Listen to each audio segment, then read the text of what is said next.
Olá, amigos do OpaCast, Carlos Aragão na área, trazendo mais um episódio diretamente da Câmara Municipal dos Vereadores de São Benedito, falando sobre o 4º Fórum da Ibiapaba, Desenvolvimento, Cidadania e Sustentabilidade, e também, concomitantemente, acontecendo o 3º Expo Recicla Sustentável da Ibiapaba. Como eu já disse nos episódios anteriores, a gente sempre promove para o Estúdio Noir, que é quem acompanha o OpaCast desde o início, a ideia da gente sempre estar inovando com o nosso podcast. E aqui, como você está ouvindo alguns ruídos externos fora aqui da nossa entrevista, é porque nós estamos numa área aqui da Câmara dos Vereadores totalmente aberta, mas a gente não ia perder essa oportunidade de vir acompanhar esse evento de perto e levar para você essas informações que tem como tema principal a sustentabilidade, fazer da nossa região uma região ainda mais sustentável e consciente com o seu próprio lixo. Afinal de contas, somos cerca de quase 350 mil habitantes. E se você não sabe, cada pessoa produz cerca de 1 quilo de lixo por dia.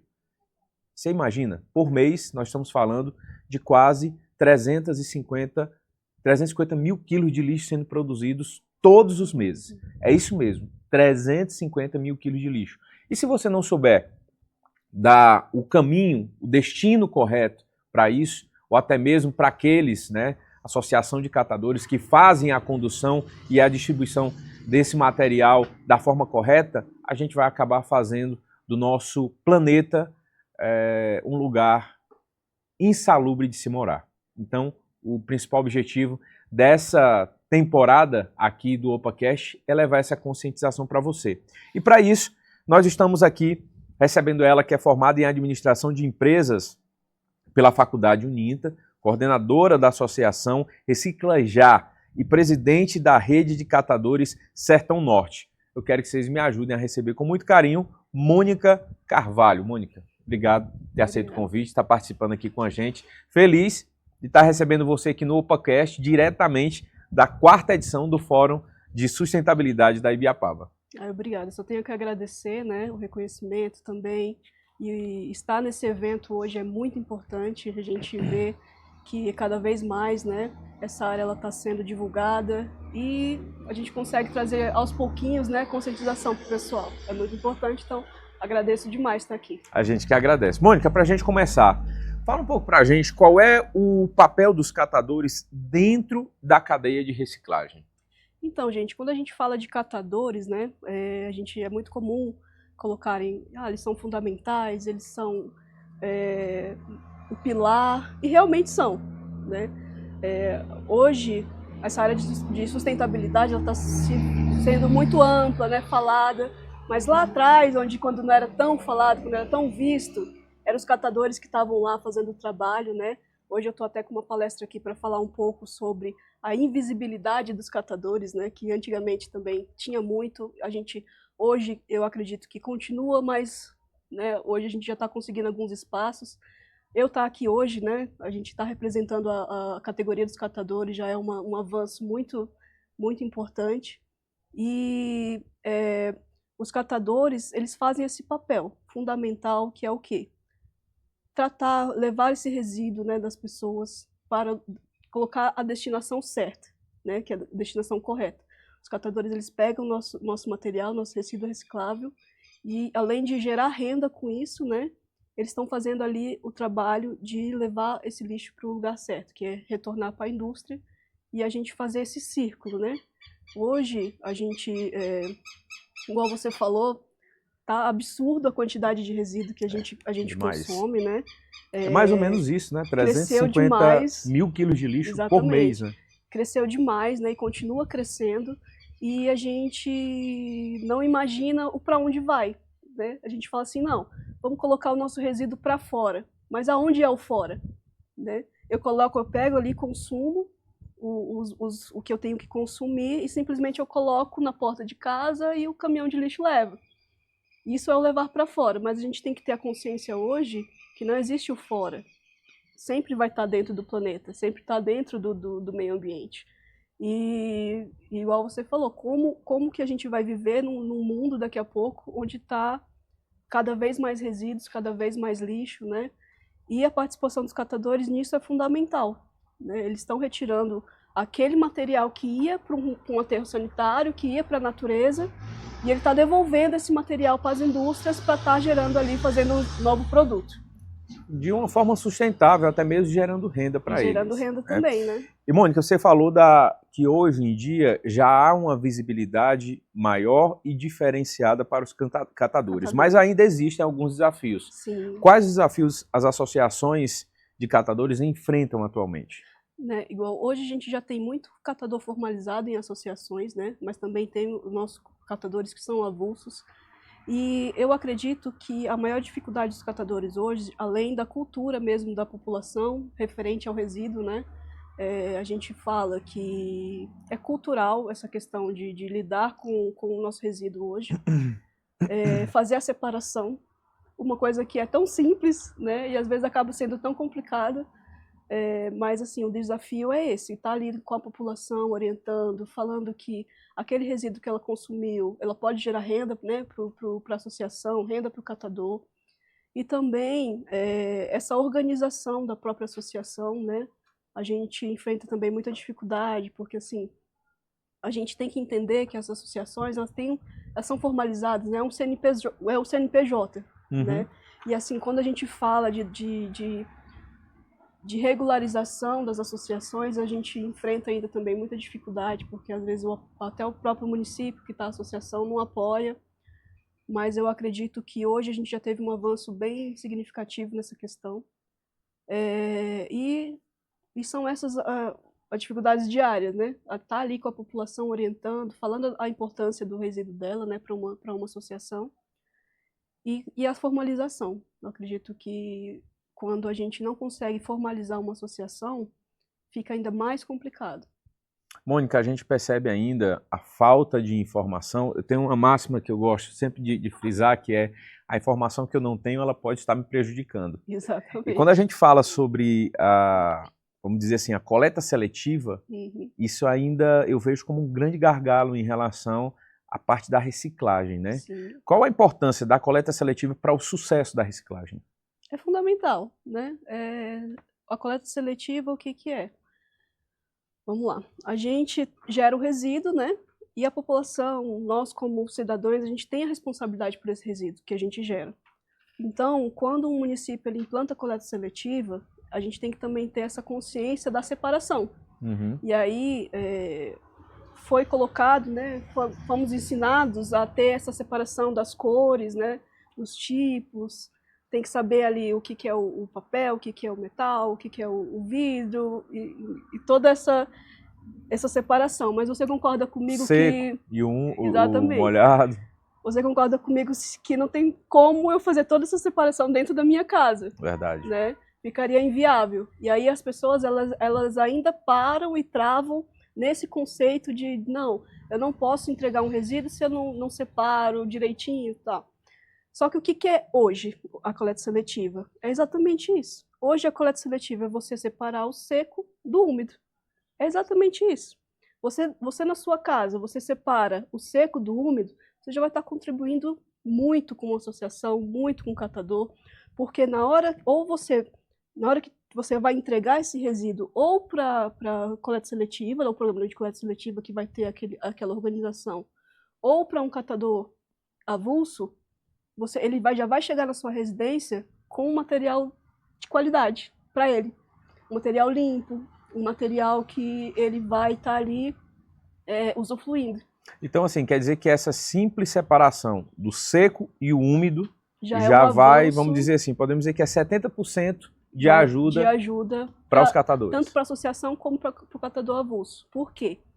A partir do momento que eu faço a comercialização desse material, eu tenho que entregar o material para a indústria com qualidade, né? Então, como eu vou entregar um material de qualidade se ele está sujo, se ele está ali com os bichos, né? Com bicho, com tudo enquanto, né? Então, eu não tenho como fazer uma lavar dentro da associação ou fazer esse processo.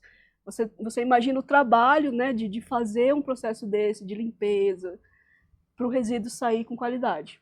Então, nisso daí você já pode ter uma ideia. Não, se eu juntar aqui o reciclável, gente, ele não tem cheiro, ele não tem, né, ele não incomoda se você armazenar ele num canto, porque ele é o seco. Então ele não vai criar bicho, ele não vai fazer, não tem essa... Tirem um pouco esse estereotipo de, não, se eu ficar juntando lixo aqui, vai criar rato, vai...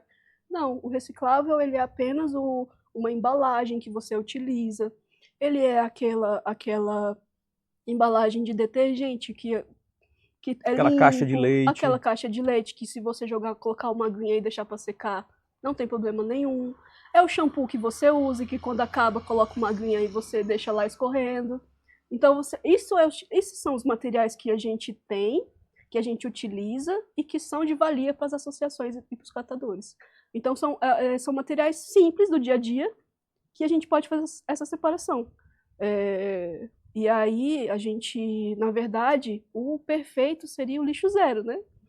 O ideal seria o lixo zero. Deve dizer que é uma utopia, né? Mas Exatamente. A gente está trabalhando para que mude isso. Mas se eu te falar né? que já existe, né? Já existe municípios que trabalham lixo zero, então é uma realidade distante, mas possível, né? Entendi. E aí... Mônica, fala pra gente o que que mudou na vida das famílias envolvidas com a Associação Recicla Já? Pronto, a gente... Lá no Pacujá, né, onde fica a nossa associação, a gente fechou o lixão em 2021. Então a gente já está aí, né, com são já 5 anos, né, do fechamento do lixão. E qual que é a realidade de lixão, gente? A realidade de lixão é aquilo. É as pessoas num lugar totalmente insalubre, disputando com os bichos, disputando com os urubus, naquela situação mesmo horrível. E mesmo assim, eles estavam lá, trabalhando para o meio ambiente, né? Porque assim, realmente está tirando do meio ambiente. Muitas das vezes, criando a sua família dentro daquele ambiente. Crianças brincando em meio ao lixo, né? Só que assim, gente, essa é uma realidade que para hoje ela não deve existir, não tem como mais existir, né? Essa realidade. Então a gente vem de uma realidade de lixão, né? Os catadores, eles trabalhavam no lixão. Muitos dos catadores que trabalhavam no lixão, eles não conseguiram ver ainda essa questão de associação, a gente tem essa resistência, a gente fala assim, não, vai acabar o lixão e a gente vai ser organizado numa associação. Muitos entraram e alguns não, mas enfim, só o fato de você tirar aquela pessoa daquele lugar insalubre já é, né, uma vitória e já, assim, inimaginável. E aí a gente começou esse processo, quando fechou o lixão já existia coleta seletiva. Então assim, é muito importante a gente ter esse planejamento também, né? Vamos fechar o lixão, ok, mas como que a gente vai fazer com esses catadores? Não adianta só fechar, tem Exatamente. que dar um direcionamento para aqueles que sobrevivem dali, né? Exatamente, né? Aí vai acabar a renda, né? E aí o que aconteceu? Lá no Pacujá a gente conseguiu formalizar a associação, né? Antes do fechamento do lixão, a gente formalizou em 2019. Então já tinha um trabalho de capacitação com os catadores, já tinha ali uma conversa, né? Para quando fosse a realidade de fechamento do lixão, já tivesse alguma coisa encaminhada. E aí o município, ele acolheu a gente, né? A associação, ele colocou a capacitação para os catadores, ele colocou uma empresa como se fosse uma incubadora, né? Onde ensinou a gente a fazer separação, onde a gente ensinou a gente a fazer comercialização. E aí a gente começou esse trabalho já tendo, né, também, é muito importante falar, o pagamento pelos serviços ambientais desses catadores. Que é uma coisa que a gente vê muito, né, que os municípios às vezes querem tirar o catador do lixão, mas não querem dar uma renda para eles, porque pensa que a venda do material é suficiente. E não é. Não é, gente. Inclusive, a gente está numa crise muito grande agora dos recicláveis, que está oscilando demais e teve uma queda brusca.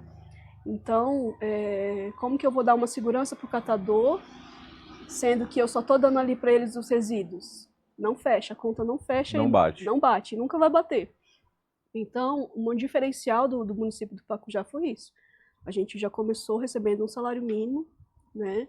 E já teve esse treinamento, essas capacitações, essa mudança de mentalidade dos próprios catadores também, de trabalhar dentro de uma associação organizada. Que bacana. E aí já estamos 5 anos, né, já de coleta seletiva no município, E a gente vê, né, a mudança do diferença é pessoal, grande. a diferença é grande.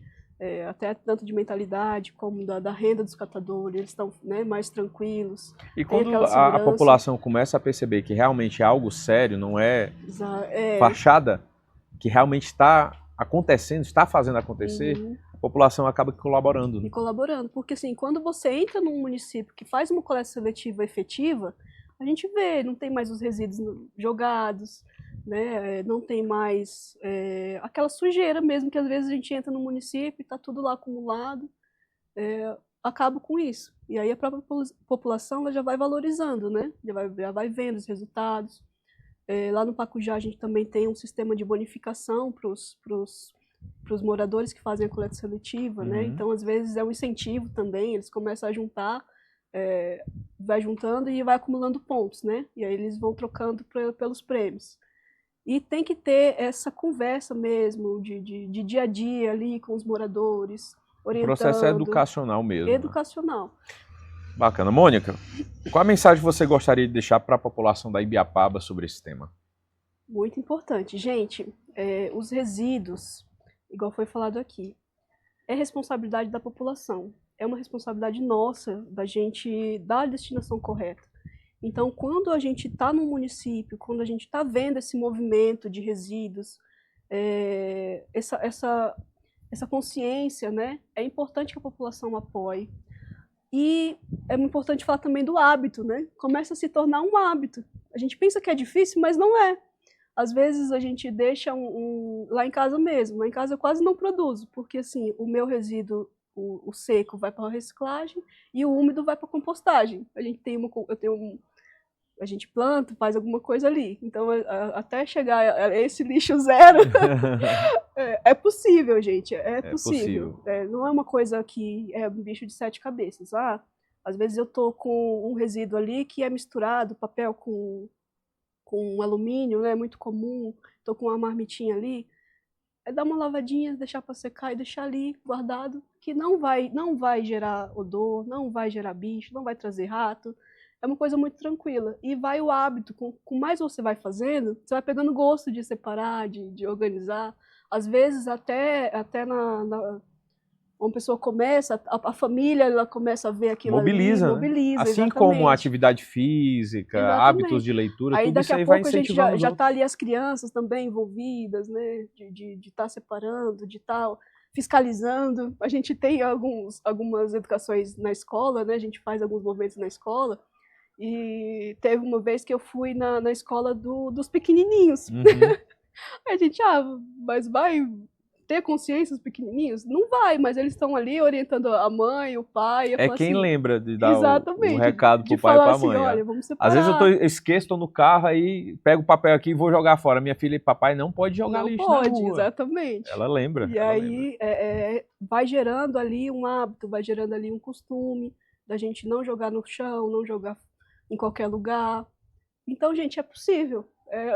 Eu provo para vocês que é possível. Dá certo. Dá certo. Mônica, obrigado. Nada. Ótimo painel para você, que você possa levar essa mensagem não só para cá, para Ibiapaba, mas através do nosso episódio aqui para aqueles que acompanham o OpaCast. Afinal de contas, o Opa do OpaCast é oportunidade, propósito e autoconhecimento. Que as pessoas possam ter mais autoconhecimento sobre aquilo que elas produzem, sobre aquilo que elas estão descartando para o local onde vivem, né? Porque você fala assim, mas não vou mudar o planeta. Mas você pode mudar a sua casa. Exatamente. Você pode mudar a sua rua, você pode mudar o seu bairro, e aí vai gerando a bola de neve positiva. Obrigado. Exatamente. Parabéns aí pelas palavras. Gente, a gente vai encerrar esse episódio, mas não para por aqui. Tem muita coisa boa, é apenas o primeiro dia de cobertura, diretamente aqui do 4º Fórum de Sustentabilidade da Ibiapaba e o 3º Expo Recicla. A gente volta já com o OpaCast, trazendo mais informação aqui no nosso canal.